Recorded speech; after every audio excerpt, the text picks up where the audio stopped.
Was I wrong to keep the lock on my son's door while our guests are living with us? My sister's close friend, call her Dana, lost her rental unexpectedly earlier this year, since she had nowhere to go on short notice. My wife offered for Dana and her 2 teenage sons, Colin and Mason, both 17, to stay with us temporarily. We have a 15-year-old son, Leo. He's generally polite and gets along with most people, but he's introverted and values personal space. Not long after they moved in, Colin and Mason started treating Leo's room like a communal hangout spot.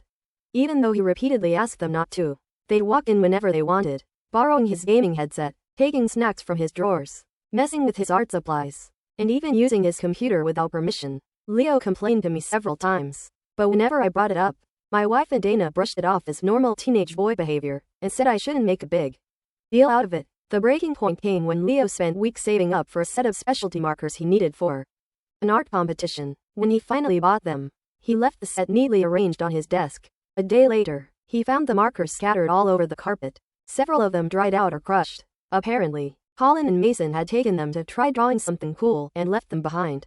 Leo was devastated. He'd been working toward that purchase for ages.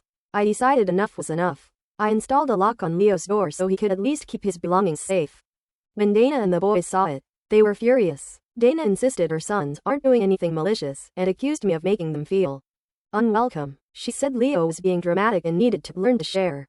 My wife sided with her, saying the lock made the boys feel like criminals. She demanded I remove it, but I refused. I told her the lock stays until Dana and her sons find a permanent place to stay. Leo shouldn't have to hide his belongings or lose things because other people's boundaries are non-existent. My wife got upset and said I was basically telling her friend to get out. Then she said her side of the family would think I was being insensitive, since they were the ones who encouraged her to help Dana in the first place.